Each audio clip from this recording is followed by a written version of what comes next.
주 안에서 기뻐하자. 여러분, 기뻐할 수 있는 이유가 있죠.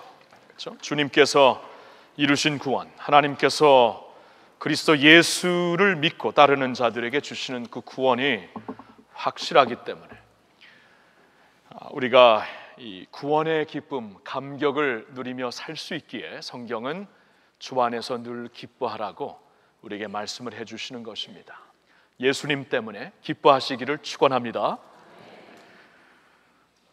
여러분, 오늘 말씀에서는 가룟 유다라는 사람이 예수님을 끝까지 저버리고 예수님을 거부하고 오늘 말씀 마지막 부분을 보면은 밤을 향해 들어가고 있는 모습을 우리에게 말씀해 주시고 있습니다. 여러분, 가룟 유다는 우리가 이제 이미 요한복음 6장을 보면서 예수님이 이미 그 가룟 유다에 대하여 너희 중에 하나는 마귀다라고 말씀을 하시면서 예수님이 이제 자신을 따르는 그 12명이 다 자신의 제자가 아니라는 것을 미리 알고 계셨지요. 그리고 우리가 지난 몇 주 동안 계속 보고 있는 13장의 말씀을 보아도 예수님이 이미 이 제자들과 마지막 만찬을 나누는 이 자리에서도 이제 그 가룟 유다에 대해서 몇 번이나 언급을 하십니다. 우리가 먼저 그 13장 10절에서 주님이 베드로에게 이런 말씀을 하시는 것을 보았는데 예수께서 이르시되 이미 목욕한 자는 발밖에 씻을 필요가 없느니라 온몸이 깨끗하니라 너희가 깨끗하나 다는 아니니라. 베드로가 이제 예수님 저를 꼭 씻으셔야 된다면은 저의 발만 씻지 마시고 저의 손과 머리까지도 그냥 다 씻어 주십시오 하니까 예수님께서 내가 너를 지금 씻으려고 하는 의미를 모르는구나. 내가 너를 씻는다는 것, 이것은 이제 나의 피로, 예수님께서 당신의 이제 십자가 피로 우리를 속죄하셨다는 것을 상징하시기 위해, 그러니까 예수님께서 이제 그를 주로 믿고 따르는 자들에게는 이미 속죄하신 은혜를 주셨기 때문에 한번 이렇게 속죄함을 받은 자들은 또 씻을 필요가, 또 속죄함을 받을 필요가 없다라는 것을 이제 강조하면서 이미 목욕한 자는 발밖에 씻을 필요가 없느니라 온몸이 깨끗하니라 하신 말씀인데, 그 말씀의 그 마지막 문장이 그러나 다는 아니니라, 한 명이 아니라는 것을 언급해 주시고 있습니다. 우리가 지난주에 보았던 18절 말씀에서도 내가 너희 모두를 가리켜 말하는 것이 아니니라 나는 내가 택한 자들이 누구인지를 알미라 그러나 내 떡을 먹는 자가 내게 발꿈치를 들었다 한 성경을 응하게 하려는 것이니라.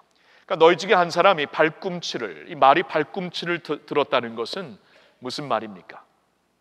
공격하는 자세를 취한다는 것이죠. 너희 중에 한 사람이 나를 공격하기 위해, 나를 죽이기 위해 발꿈치를 들고 있다는 것을 언급해 주셨습니다. 자, 오늘 말씀에서는 지금까지 그렇게 언급해 주셨던 그 사람이 누구인가 확실하게 말씀하시면서 그 사람 가룟 유다가 예수님께서 이 마지막으로 보이시는 모든 사랑과 은혜까지도 뿌리치고 이제 밤을 향해 예수님을 저버리고 거부하고 밤을 향해, 흑암을 향해 들어가고 있는 말씀을 우리에게 보여주시는 내용입니다. 자, 이 내용에서도 저와 여러분은 이 내용에서도 이제 특별히 예수님께서 이 말씀을 우리에게 주시면서 이 무대를 한번 생각해 보십시오. 이 마지막 무대, 예수님께서 제자들과 함께 이 마지막 무대, 마지막 만찬을 나누시는 무대가 우리 앞에 있는데, 그 무대에서 이제 예수님께서 특별히 가룟 유다에게 하시는 말씀과 가룟 유다가 보이고 있는 그 행동이 말씀에서 보이고 있는데, 여러분, 특별히 이 무대에서도 주님께서 특별히 이제 스포트라이트를 비추시면서 우리로 하여금 이것을 봐라, 그렇죠? 무대에서 어떠한 모습이, 어떠한 그 행동이 보일지라도 특별히 우리에게 조명을 띄워서 이것을 봐야 된다 하는 것이 있으면은 거기에 스포트라이트를 비추고 있지 않습니까? 그렇죠?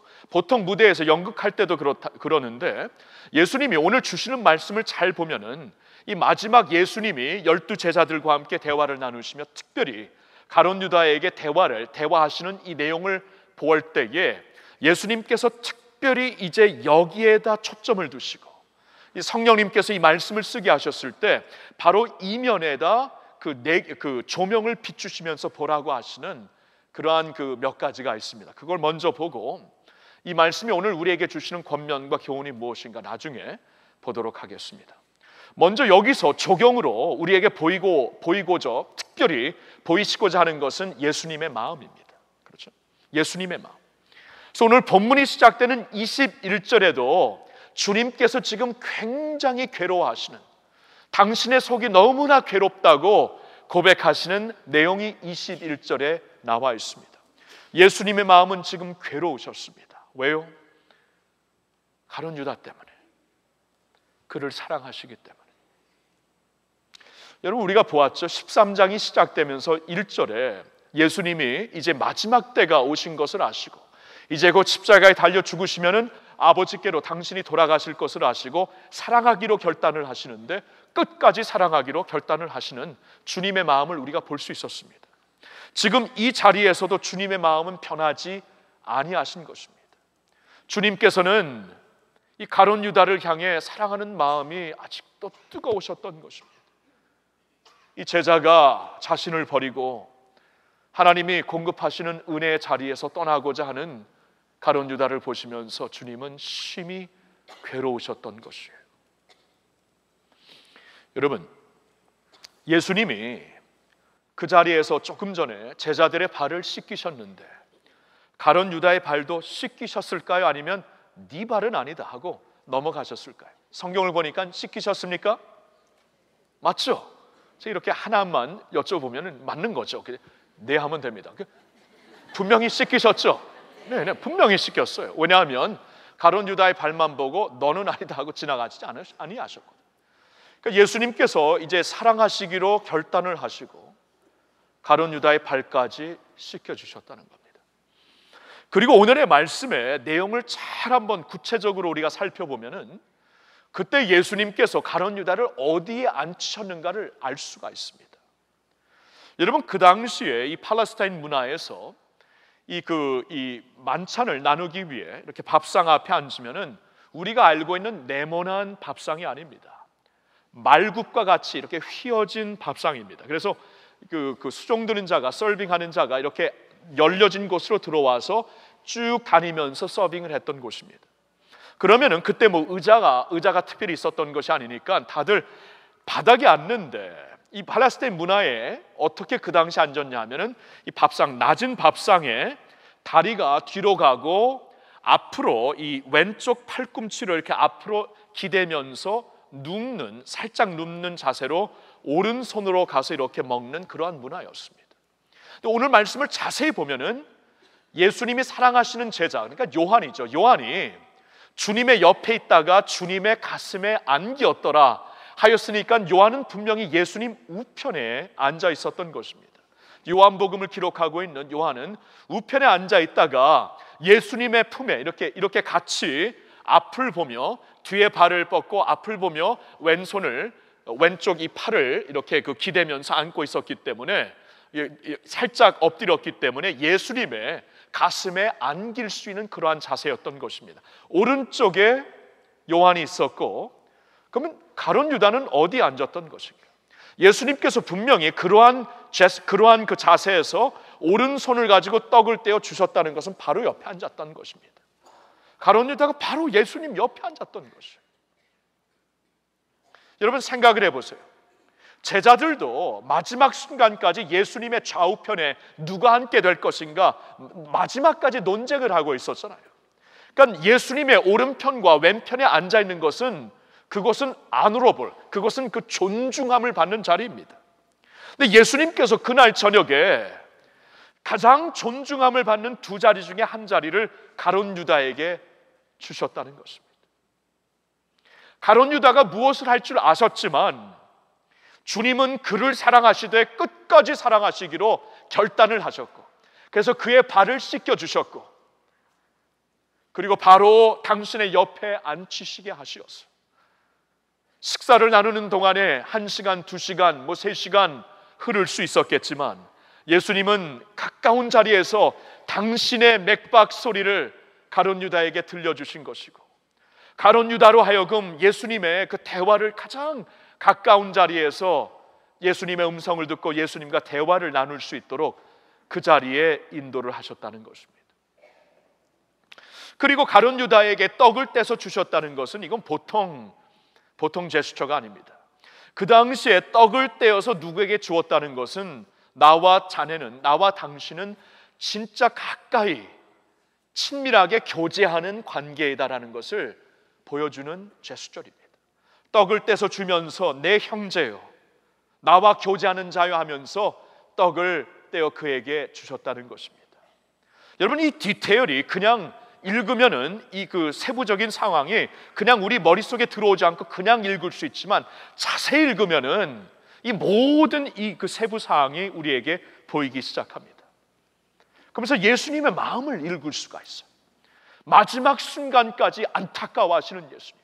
어떻게 해서라도 이 마지막 순간이라도 이 가룟 유다가 돌이킬 수만 있다면은, 마음을 돌이킬 수만 있다면은 받아주시기 원하시는 그 예수님의 마음, 이 마음을 보셔야 된다는 것이에요. 예수님의 마음이 적용을 받고 있습니다. 근데 예수님과 함께 또 적용을 받고 있는 자가 있죠. 가룟 유다이죠. 두 번째로 우리가 여기서 볼 수 있는 것은 유다의 완고함과, 가룟 유다의 완고함과 사탄의 영향입니다. 이렇게 주님께서 그의 마음을 아시고도 그의 발을 씻겨주시며 가장 존중함을, honor, 이 그 리스펙트를 받는 자리에 그를 앉히시고 그에게 떡을 떼서 너는 나와 교제하는 자다, 당신의 가슴을 주시고 있는 예수님의 이 마지막 모든 은혜의 제스처를 끝까지 받지 아니하는 가룟 유다. 오늘 말씀을 보면은 그 가룟 유다의 가슴에, 마음속에 사탄의 영향이 지배하고 있었다고 성경은 말씀해 주시고 있습니다. 사탄은 마귀예요. 마귀의 영향 아래에 있었다는 것을 요한이 우리에게 가르쳐 주고 있습니다. 그냥 우리가 그 당시에 그 12 제자들과 함께 앉으셔서 대화를 나누시고 그들의 발을 씻겨주시고 밥을 같이, 떡을 같이 떼시는 예수님의 모습을 본다면은 그 모습이 안 보이지만, 요한의 경우에는 지금 여러분이 역사적으로 보면 요한복음이 이 사건이 있은 지 36년 후에 쓰여진 복음서입니다. 마태, 마가, 누가, 요한복음이 있는데 가장 마지막에 쓰여진 복음서가 요한복음서고요, 요한이 36년 후에 복음서를 썼다는 것입니다. 그러니까 36년 동안 요한은 예수님이 그동안 보여주신 예수님의 생애, 그리고 예수님의 그 가르치심을 깊이 묵상할 수 있는 세월이 있었다는 것이에요.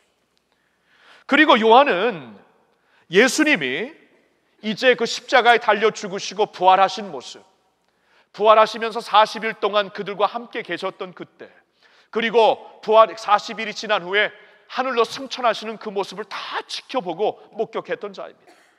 그리고 그 후에 36년이 지났기 때문에 요한의 경우 36년 동안 예수님이 예언하신 대로 주님의 교회가 예루살렘부터 시작이 되어서 온 유대와 사마리아를 넘어 이방 땅에도 계속 펼쳐지고 있는 주님의 교회, 주님의 나라를 36년 동안 이미 목격하면서 영적으로 많은 것을 소화하고 이해하고 있었던 때라는 것입니다. 그리고 성경을 쓰는 자들 있잖아요. 이제 요한처럼 하나님께서 이제 그가 생각하고 그의 그 기억 속에, 추억 속에 있는 그 예수님의 가르치심과 예수님의 모든 그 사건들, 활동들을 기억하면서 회고하면서 쓰시게 하셨지만, 성경을 쓴 사도들 그리고 선지자들의 경우 성경을 보면은 성령께서, 디모데후서 3장 16절에 보니까 하나님의 영감으로 쓰여진 성경이다. 그러니까 분명히 그들의 기억력과 그들의 추억을 통해서 쓰시게 하셨지만, 성령께서 특별한 디테일들을, 특별한 세부 사항들을 이렇게 그 조경을 통하여서, 성령의 조경을 통하여서 특별히 이제 쓰게 하시고 강조하게 하시고, 특별히 이제 깊은 은혜, 깊은 그 진리까지도 쓰게 하신 것이 성경이라고 말씀해주고 있습니다.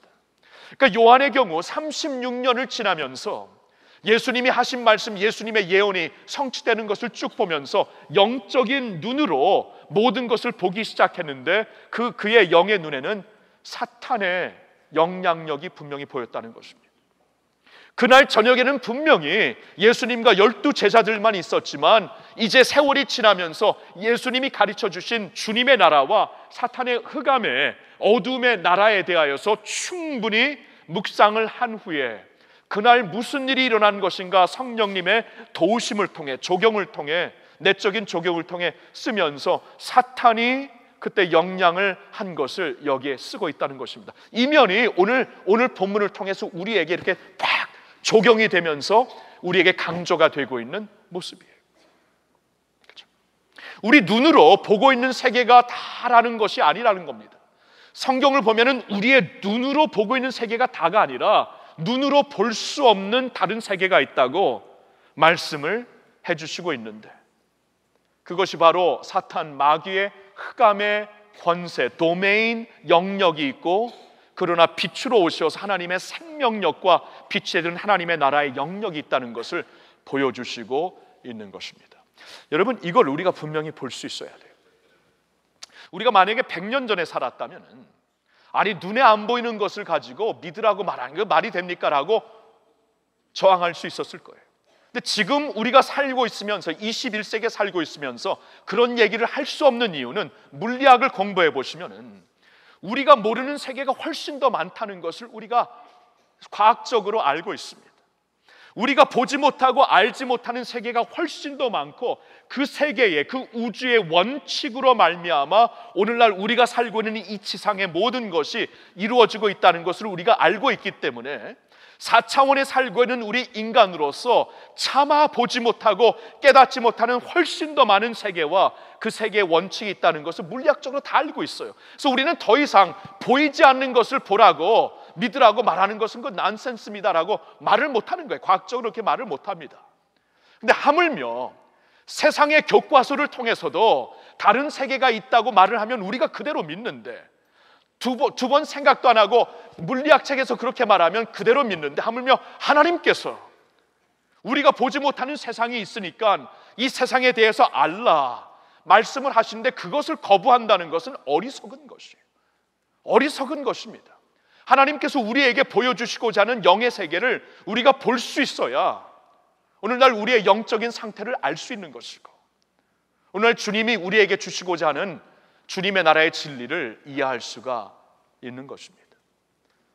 오늘 말씀을 보시면은 예수님의 마음, 끝까지 마지막 순간까지 은혜를 베푸시고자 하는 예수님의 마음이 보이고 있고요, 안타까워하시고 괴로워하시는 가룟 유다 때문에 주님의 사랑의 마음이 보이고 있고, 그러나 완고하게 마음을 닫고 예수님의 모든 사랑과 은혜를 거부하고 있는 가룟 유다, 그리고 그 배후에는 사단의 영향력이 분명히 보이고 있습니다.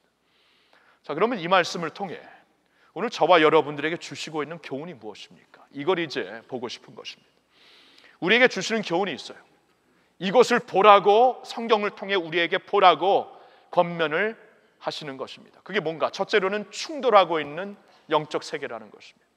충돌하고 있는 영적 세계. 흑암의 세계가 있고 빛의 세계가 있는데 충돌하고 있다, 싸우고 있다, 부닥치고 있다, 그 말씀이에요. 이 세계에서 일어나고 있는 일들을 우리가 볼 수 있어야 한다, 우리에게 말씀해 주시고 있는 거예요. 단순히 무대에 보이는 13사람이 먹는 밥상의 그러한 사건이 아니었고, 거기에는 영적 세계가 개입되어서 빛과 어둠이 싸우고 있는 그 모습을 우리도 보라고 말씀하시는 것입니다. 고로새서 1장 12절부터 14절 이런 말씀이 있습니다. 잘 보세요. 우리로 하여금 빛 가운데서 성도의 기업의 부분을 얻기에 합당하게 하신 아버지께 감사하게 하시기를 원하노라. 그가 우리를 흑암의 권세에서 건져내사 그의 사랑의 아들의 나라로 옮기셨으니 그 아들 안에서 우리가 속량 곧 죄사함을 얻었도다. 이 말씀 잘 보세요. 우리가 예수님을 믿어서 죄사함, 속량을 받았다는 게 무슨 뜻인가? 우리로 하여금 빛 가운데서 12절에 성도의 기업의 부분을 얻기에 합당하게 하죠. 전에는 합당하지 않았는데, 전에는 그 빛 가운데서 성도의 기업이 나와는 상관이 없는 것이었는데 이제는 그 부분을, 그 기업을 얻게 하신 것이다. 13절엔 조금 더 자세하게 나와 있죠. 그가 우리가 구원을 받았을 때 무슨 일이 일어난 것인가? 하나님께서 우리를 흑암의 권세에서, 영어로 보니까 dominion of darkness, 그러니까 이 흑암의 영역 가운데, 흑암의 이 권세에서 건져내서 그의 사랑의 아들의 나라로 옮기셨다 말씀을 하십니다.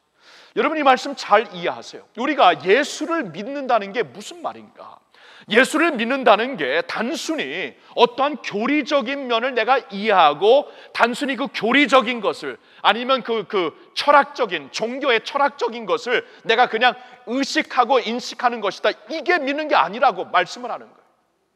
단순히 그 정도의 믿음이 아니라는 겁니다. 우리가 예수를 믿는다는 것은 성경 말씀을 보니까 하나님께서 어두운 흑암의 권세에서부터 당신의 아들의 빛의 자리로 옮겨주신 것이다, 이렇게 말씀을 하시고 있는 거예요. 영의 세계, 충돌하고 있는 영의 세계에서 하나님이 빛으로 임하시어 어둠을 물리치시고 우리를 구하셨다, 그 말씀이에요. 에베소서 2장에서는 이런 말씀이 있습니다. 그때 너희는 그 가운데서 행하여 이 세상 풍조를 따르고 공중의 권세 잡은 자를 따랐으니 곧 지금 불순종의 아들들 가운데서 역사하는 영. 그러니까 그때 너희는 세상 풍조를 따라, 세상 풍습을 따랐는데, 세상 풍습이 뭡니까? 그 중립자리인 줄 알았는데 성경은 그렇게 말씀하시지 않습니다. 성경은 이 세상이 그냥 중립자리가 아니라고 말씀을 하세요. 우리가 안 보이는 세상에 대해서 영적인 그 풀이를 하시는 겁니다. 영적인 번역을 해주시는 건데, 설명을 해주시는 것. 세상의 풍조는 곧 공중의 권세 잡은 자를 따르는 그 영역이다. 공중의 권세 잡은 자는 성경을 보니까 마귀예요. 지금 마귀예요. 사탄입니다. 공중의 권세 잡은 자를 따라서 살았던 것이니 곧 지금 불순종의 아들들 가운데서 역사는 영이라. 하나님께 불순종하는 사람들 가운데서 역사는 영 가운데 우리가 있었다는 것입니다. 3절에 보세요. 전에는 우리도 다 그 가운데서 우리 육체의 욕심을 따라 지내며 육체와 마음에 원하는 것을 하여 다른 이들과 같이 본질상 진노의 자녀였다. 우리도 전에는 하나님을 모르고 살고 있었을 때 중립자리가 아니에요. 하나님을 모르고 있기 때문에 그냥 가만히 그냥 중립자리에서 하나님이 지켜보시고 있었다, 아닙니다.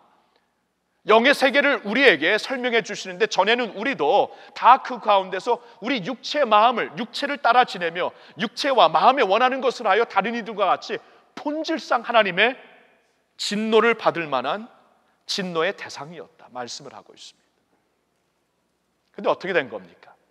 좋은 소식이 있습니다. 2장 13절부터 보니까 이제는 절에 멀리 있던 너희가, 하나님과 상관없이 멀리 떨어져 있던 너희가 그리스도 예수 안에서, 이게 중요합니다. 그리스도 예수 안에서예요. 하나님께서 사랑을 베푸시는데 그리스도 예수 안에서, in Christ, 그리스도의 피로, 십자가에 슬리신 피로 우리를 이제 가깝게 하셨다, 하나님과.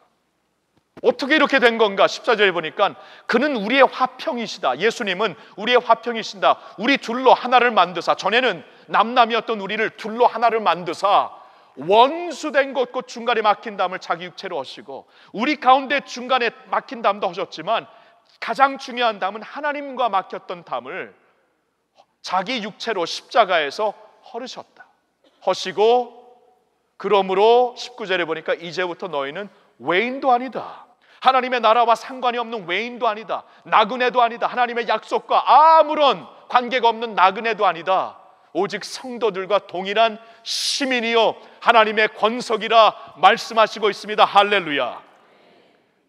성도들과 동일한 시민, 하나님의 권석. 여러분 보셨나요? 이 예수를 믿는다는 것이 이런 것입니다. 다시 말씀드린데, 단순히 기독교 교리 정도 내가 알고 거기에 그냥 시인하는 것, 동의하는 것 정도가 아니에요. 말씀을 보니까 전에 흑암의 권세 밑에서 불순종의 아들들 가운데서 나도 있었고, 하나님의 진노의 대상 중에 내가 있었는데, 이제는 멀리 있던 너희를 그리스도 예수 안에서 그리스도의 피로 가깝게, 그는 우리의 화평이신 자 둘로 하나를 만드사 원수된 곳, 곧 중간에 막힌 담을 자기 육체로 하시고, 그러므로 이제부터 너희는 외인도 아니요 나그네도 아니요 오직 성도들과 동일한 시민이, 하나님의 권속이라고, 하나님의 패밀리라고 말씀을 하시고 있는 거예요. 놀라운 말씀이죠. 여러분, 이렇게 주 안에서 구원받은 것이 영적인 엄청난 의미가 있다는 거예요. 그래서 이건 조금 사이드인데, 나중에 여러분들이 시간이 되실 때 에베소서 3장 10절을 보시면 하나님께서 그래서 오늘날 교회, 구원받은 백성들, 교회죠, 교회들을 통해 안 보이는 영의 세계에 당신의 지혜를 알려주시겠다 말씀을 하십니다. 그게 무슨 말인지 아세요? 그러니까 안 보이는 영의 세계를 향해 하나님께서 당신의 구원받은 백성들, 교회를 들어가지고 하나님께서 구원을 베푸신 당신의 지혜를 그들에게 알리시겠다는 거예요. 이게 무슨 말이냐 하면은, 여러분, 사탄은 있잖아요, 모든 걸 알고 있는 자가 아닙니다. 한계적인, 제한적인 지식을 갖고 있어요. 그래서 사탄은 가룟 유다를 미혹하여서 예수님을 십자가에 달려 죽여 없애면 모든 것이 끝날 줄 알았어요. 그게 사탄의 지식이었습니다. 부분적인 지식이었습니다. 근데 예수님께서 십자가에 달려 죽으심으로 모든 것이 끝났습니까? 하나님의 모든 계획이 완전히 수포로 돌아간 건가요? 아니죠. 도리어 하나님의 그 계획은 당신의 아들 예수 그리스도의 십자가에 달려 죽으심으로 그의 피로 말미암아 그 중간에 막힌 담을 허시고 우리를 하나님과 가깝게 하시려는 하나님의 계획이 처음부터 있었던 것인데, 이것을 사탄이 몰랐던 거예요. 사탄과 그를 따라다니는 부하들이 몰랐던 거예요. 부하들이 모르고 예수를 죽여버리면은 하나님의 모든 계획이 끝날 줄 알았는데, 그래서 흑암의 권세가 빛을 그냥 완전히 사로잡을 줄 알았는데 이걸 몰랐죠. 예수 그리스도의 죽음으로 인하여 하나님의 계획이 완성이 된 것이고, 그리하여 예수 그리스도의 피로 말미암아 구원받은 당신의 백성들이 교회가 된 것을 이제 하나님께서 그 교회를 들어서 안 보이는 영의 세계에 보여주시면서, 이게 내 지혜다, 너희들이 부분적으로만 알고 있었던 것, 이것이 나의 아들을 통해, 그의 피를 통해 이룬 나의 구원의 지혜이다 하면서 그들에게 보여주시겠다고 말씀을 하시고 있어요. 이게 교회입니다. 교회가 있잖아요, 그냥 단순히 예수 믿는 사람들이 모이는 아지트 정도가 아니라는 거예요. 사도신경 하면서 그 교리를 내가 받아들입니다, 모인 회중들이 아니라는 거예요. 하나님께서 이렇게 구원하신 당신의 백성들을 하나님께서 들어서 당신의 구속하시는 영광, 지혜를 모든 영의 세계에게 보여주시는 것이 교회라고 믿으시기를 바랍니다. 저와 여러분들이 이러한 교회예요. 여러분, 이런 교회예요. 그렇다면 우리가 깨어 있어야죠. 영적인 세계가 이렇게 충돌하고 있으면 우리가 깨어 있어야죠. 충돌하고 있는 영적인 세계에 우리를 교회로 세워주시고 구원하시고 흑암에서부터 영원한 당신의 아들의 빛으로 우리를 인도하셨다면은, 그리고 그러한 충돌 가운데 지금 교회가 서 있는 것이고, 그러한 교회를 통해서 하나님께서 당신의 영광과 지혜를 온 안 보이는 영의 세계에게도 선포하신다고 말씀을 하신다면, 저와 여러분 깨어 있어야죠. 잘 때가 아닙니다. 지금 졸 때가 아닙니다. 졸 때가. 조시는 분들 일어나세요. 졸 때가 아닙니다. 졸 때가 아니에요. 그래서 성경은 지금은 깰 때라라고 말씀을 하십니다. 깰 때라. 지금 왜 깨어 있어야 되는가? 지금 그러한 치열한 영적 전쟁이 있는 가운데 우리가 교회로 서 있기 때문에 지금은 깰 때라. 여러분, 지금 38선을 지키고 있는 대한민국 군인들이 거기서 다 졸고 있다면 그 말이 돼요? 이 나라 어떻게 됩니까? 안 되죠. 그러한 자리에 있는 자들은 깨어 있어야 돼요. 어떻게 우리가 서로 흔들어 깨우서라도 깨어 있어야 되는 것이 마땅한 게 아닙니까? 근데 더 치열한 영적인 이런 충돌, 영적 전쟁이 있는 가운데 당신의 백성들이 깨어 있어야 된다. 깨어 있어가지고 영성을 우리가 더블로 2배 갑절의 영성을 가지고 기도하면서 영적으로 깨어 있어야 될 이때에 주님의 교회가 비본질적인 일로 우리가 바쁘다면은, 그렇죠? 비본질적인 일로 우리가 지금 모든 에너지를 쏟고 있다면은 안 된다는 거예요. 지금 영적인 일을 하라. 깨어서 기도하면서 복음을 전파하고 그리스도를 선포하고 그분의 이름을 드높이고 주님의 선한 사역을 하라고 우리를 부르시는 줄로 믿습니다.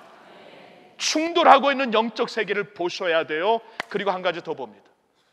긴박한 영혼 구원 사역을 보셔야 돼요. 긴박한 영혼 구원 사역. 여러분, 오늘 말씀을 보면은요, 사단도 영혼 사역하고 있죠. 사탄도 영혼 사역하고 있어요. 가룟 유다의 마음을 완전히 지배하려고 처음에는 영향만 주었지만 이제 마지막에는 예수님의 마지막 모든 은혜까지도 완전히 받으면서 마음을 여전히 닫아있는 모습을 보니까 사단이 이제는 완전히 그에게 들어가서 그를 지배해버립니다. 27절에 보니까 그때 예수님은 그런 모든 것을 보시고 유다야, 가서 너 할 일을 하라 말씀을 그때 하신 거예요. 그때. 여러분, 사단이 지금 영혼 사역하고 있어요. 베드로전서 5장 8절에 보니까 우는 사자처럼 사탄이 우는 사자처럼 삼킬자를 찾아 나서고 있다고 합니다. 영혼을 어떻게 해서든 죽이려고. 요한복음 10장 10절에 보니까 예수님, 내가 온 것은 너에게 생명을 주고 더 풍성하게 주려고 온 것이지만 그 악한 마귀는 도적질하려고, 죽이려고, 멸망시키려고 온 것이다. 지금 멸망시키려고 사단이 왔다는 것입니다. 절망을 주고 있어요. 우리 마음속에 폭력을 일으키고 있습니다. 어떻게 이렇게 문화가 계속 자라고 있는데 폭력이 더 많아지는가? 여러분, 영의 세계입니다. 20세기에 가장 문화적으로 뛰어났던 독일의 나치즘이 일어났다는 거 이거 우연 아닙니다. 아무리 세상의 철학과 문화로 뛰어날지라도 이 영혼의 세계가 있다는 거예요. 여기서 완전히 장악을 해버리니까 온 나라가 그냥 완전히 도취가 되어서 무엇인가 씌우게 되어서 수백만 수천만 명을 그냥 학살해버리잖아요. 문화 많다고 자랑할 게 아닙니다. 영의 세계가 있다는 거예요. 그런데 사단이 이렇게 와서 영혼들을 그냥 죽이고 멸망시키고 뺏어가려는 그러한 영혼 사역을 하고 있기 때문에, 그것을 오늘 말씀에서 보고 있기 때문에 우리는 더욱더 깨어나 영혼 구원 사역의 긴박감을 느껴야 된다는 것이에요. 주 안에서 구원받아가지고 어두운 세력에서부터 빛의 자리로 우리가 옮김을 받았으면은 그 빛 대신 주님의 이름으로 영혼 구원 사역에 우리가 우리가 진짜 온 마음을 다해 참여를 해야 한다는 것입니다. 여러분, 지금 2층에 지난 3주 동안 2층에, 지금 여기가 3층이고 한 층 더 내려가시면 식사하는데 그 식당 앞인데요, 거기에 지금 기도의 벽이 있습니다. 기도의 벽, 통곡의 벽이 있는데 그 벽에는 지금 한 5,000장의 그 이름이 포스트잇이 붙어 있습니다. 다닥다닥 붙어 있어요. 가보셨나요? 가서 좀 읽어보셨나요? 기도의 제목들. 거기에 누구의 이름이 붙어 있냐면 우리가 지금 전도해야 되는, 예수께로 인도해야 되는 영혼들의 이름을 다 써서 아이들부터 써갖고 계속 붙여놓고 있습니다. 지나가 보셨나요? 기도 제목을 좀 읽어보셨나요? 기도하고 있으신가요? 여러분들도 지금 전도해야 되는, 주님께로 인도해야 되는 영혼들을 이름을 걷다 붙여놓고 온 교회가 함께 기도할 때 기도하고 있나? 여러분, 기도해야 돼요. 구원 받아야 될 나의 부모님, 나의 가족들을 위해서 기도해야죠. 기도해야 하나님께서 역사하시니까. 여러분, 이럴 때 기도해야죠. 좀 이름 좀 붙여놓고. 근데 거기에 기도 제목들을 읽으면 참 가슴이 찡하는 기도 내용들이 많은데 그 중에 하나 다시 한번 봅니다. 이런 말이 있죠. 저기 보면 혼자 믿는 아이예요. 어머니, 아버지, 할머니, 누나 믿게 해달라고, 주님, 제가 사랑하는 가족들입니다. 부디 꼭 교회 나올 수 있도록 도와주세요. 주님을 믿을 수 있게. 저만 천국 갈 수 없잖아요. 저 문자, 저만 천국 갈 수 없잖아요. 저 문장이 가슴을 치더라고요.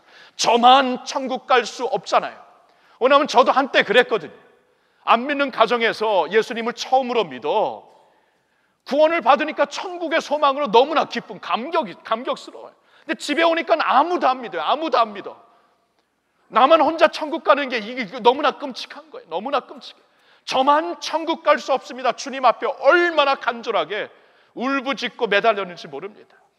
기도를 통해 하나님께서 역사하시더라. 기도를 통해 때가 되니까 저만 천국 갈 수 없잖아요. 여러분, 우리가 천국 갈 수 있는 길이 딱 하나입니다. 성경에서 말씀하시고 있죠.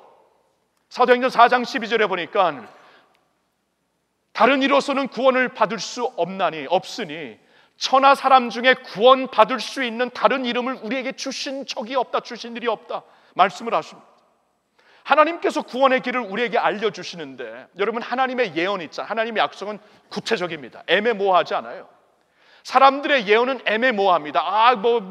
얼마 후에는 이렇게 잘 될 거야, 어느 정도 가면 다 나을 거야. 여러분, 그러한 예언은 예언이 아니에요. 사실 하나님의 예언은 정확합니다. 언제, 어디서, 어떻게 이루어질 것이다 하고 하나님의 말씀은 굉장히 정확해요. 그래서 우리가 하나님의 말씀을 말씀으로, 진리의 말씀으로 믿는 것이죠. 구약 성경에서 예언된 것 다 어떻게 이루어졌는가, 예수 그리스도 안에서 어떻게 구체적으로 이루어졌는가, 여러분 보실 수 있어야 돼요. 하나님께서 예언을 하실 때, 약속을 하실 때 애매모호하게 하시지 않습니다. 우리에게 구원의 길을 허락하실 때 저쪽 길도 있고 저쪽 길도 있고 여러 길 중에 하나를 택해서 내게로 오라 그러지 않았어요. 다른 이로서는 구원을 받을 수 없나니 천하 사람 중에 구원을 받을 만한 이름을 우리에게 준 일이 없으시다 말씀을 하고 있어요. 내가 길이요 진리요 생명이니 나로 말미암지 않고는 아버지께로 갈 수가 없다고 예수님께서 말씀을 해주시고 있습니다. 한 길이에요, 한 길. 이 한 길을 통해 예수님을 믿어가지고 나의 주님으로 믿고 따라가지고 내가 천국을 가야 되는 것이고, 그 예수님을 내가 거부하면은 하나님께서 우리에게 구원받을 길이 여기 있다 말씀하여 주신 정확한 길을 내가 거부하면은, 여러분, 가룟 유다의 경우 밤으로 가잖아요. 흑암으로 가는 겁니다. 다른 길이 없어요. 지옥 가는 거예요. 지옥 가는 거예요. 여러분, 예수님 안 믿으면 지옥 가는 거예요. 우리 사랑하는 가족에 내 부모님이 예수 안 믿으면 지옥 가는 거예요. 부모에게 진짜 효도하고 싶으세요?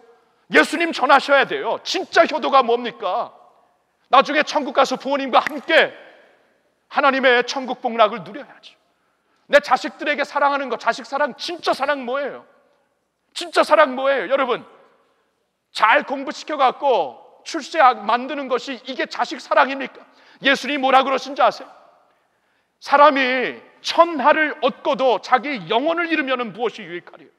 세상의 모든 것을 얻고도 자기 영혼을 얻지 못하면 무엇이 유익하겠느냐? 맞는 말씀이죠. 100번, 10,000번 맞는 말씀이죠. 근데 우리 자식들에게 좋은 대학 가고 인립대학 가고 잘 출세하기 위해서 그렇게 많은 에너지와 돈과 모든 것을 아끼지 않고 쏟아붓는데, 그 자식들의 영혼 구원을 위해서 얼마나 기도하십니까? 얼마나 찾아가서 강권하여 예수 믿게 하십니까? 여러분, 이거예요. 우리 사랑하는 자식들 있잖아요. 예수 안 믿으면 지옥이에요. 오늘 말씀을 보니까 예수를 거부하니까 밤으로 떨어지게 됩니다. 그렇기 때문에 영혼을 사육하고 있는 마귀를 보면 우리 진짜 긴박감을 느껴야 됩니다. 내 가족의 영혼을 빼앗으려고 저렇게 지금 우는 사자처럼 저 마귀가 발버둥 치고 있구나. 그럼 나는 더 긴박감을 갖고 기도하고 찾아가야죠.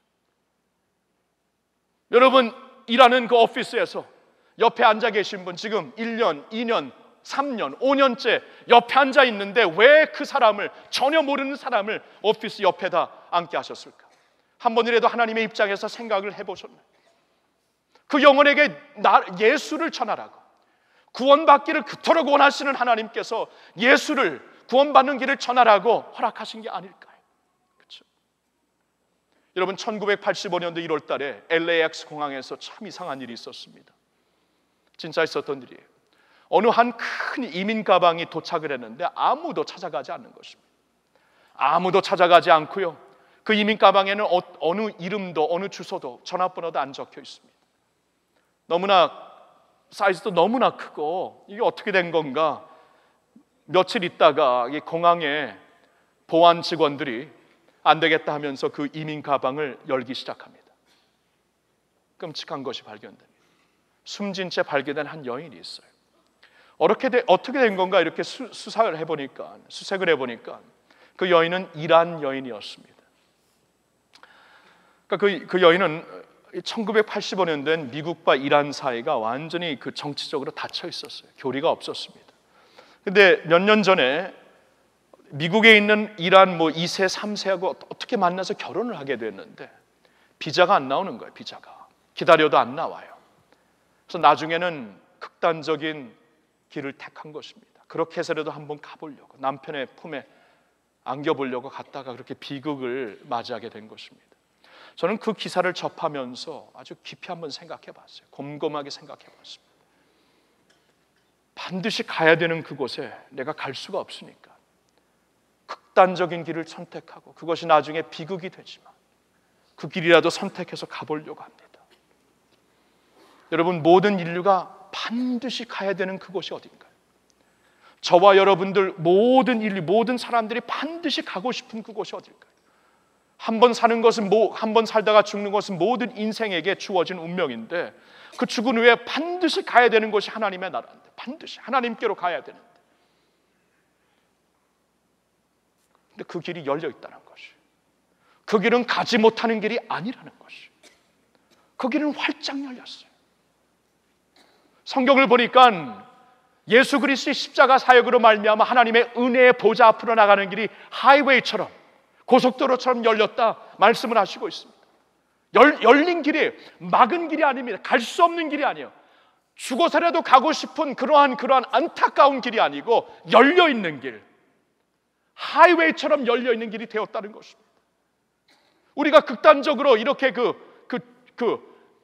극단적인 그 비극을 맞이하면서 가야 될 필요가 없는 이유가, 죽으면서 가야 될 필요가 없는 게, 예수님께서 이미 나를 위해 죽으셨기 때문에 십자가에 이미 달려 희생제물이, 하나님의 온전한 희생제물이 되셨기 때문에 그가 죽으심으로 말미암아 내가 죽을 필요 없고 살아서 주님을 영접하여 영원히 살 수 있는 그 길을 향해 하이웨이가 예수님 때문에 열렸다는 것입니다. 어둡게 살 필요 없어요. 이렇게 살다가 어떻게 되는가 두려워할 필요 없습니다. 소천하신 가정의 어른을 보고 구원 받았는가 못 받았는가 안타까워할 필요가 없어요. 왜냐하면 길이 열렸기 때문에. 길이 열렸다는 것은 너 달려나오라 그러한 뜻이고요, 너만 혼자 달려나오라는 게 아니에요. 손을 잡고 나오라는 거. 손을 잡고 많은 사람들을 데리고 오라는 것입니다. 많은 사람들. 여러분, 마지막 그 사이건이 침략하기 전에 마지막 헬기가 미국 대사관에서 떴을 때 거기 막 타려고 하는 사람들이 기억나세요? 전쟁 때에 그 마지막 피난차 그 기차에 오르려고 타려는 사람들, 여러분 다 우리나라 다 알잖아요. 이건 우리 DNA에 있습니다. 이걸 우리 조상, 우리 할머니, 부모님 세대가 다 겪으신 일이기 때문에 혼자 타지 않습니다. 어떻게 해서든지 자식 하나 더 업고 타려고 그 높은 배로 올라가다 떨어져 숨진 사람들이 우리 어르신들이 얼마나 많아요. 조상들이. 살 길이 있으면 혼자 사는 게 아니에요. 어떻게 해서든지 한 명 더 데려가려고. 그런데 하나님께 나갈 수 있는 길은 활짝 열렸어요. 담대하게 우리가 나갈 수 있는 길이라고 성경은 말씀해 주시고 있습니다. 그러니까 그 길로 가면서 열심히 손을 뻗치는 거예요. 열심히 풀을 바르고 같이 그냥 데리고 가는 거예요. 갈 수 있을 만큼. 그래야 되지 않겠습니까? 그렇죠? 열심히 데리고 가는 거예요. 열심히. 우리 인생의 목적 중에 하나가 있으면은 내가 천국 가면서 될 수 있으면 제일 많은, 가장 많은 숫자를 같이 데리고 가는 거예요. 이게 우리의 목적이죠. 구원 방주가 저기 있는데 왜 혼자 탑니까? 같이 타야죠. 같이 탈 수 있도록 충분하게 문이 열렸는데 그 말입니다. 사랑하는 성도 여러분, 예수님 믿고 안 믿는 것 영혼의 운명입니다. 예수님 믿으면은 생명의 빛의 나라에 들어간다 하나님께서 약속하십니다. 중고등학교 교과서 내용도 믿는다면 하나님 말씀을 믿으셔야 돼요. 이 세계가 있다고 말씀하신, 이렇게 들어갈 수 있다 말씀을 하십니다. 매뉴얼을 주셨습니다. 영적인 치열한 충돌, 영적 세계의 이 충돌 가운데 구원받을 수 있는 길이 활짝 확실히 열렸기 때문에 예수 그리스도의 이름으로 많은 사람들을 이끌고 하나님께서 그렇게 원하시는, 강권하여 데리고 와서 내 잔치집을 확 채워버려라, 아버지의 마음이거든요. 아버지의 마음을 시원하게 해드리는, 하나님의 뜻을 확실하게 이루어드리는 주님의 교회, 저와 여러분 될 수 있기를 예수님의 이름으로 축원합니다.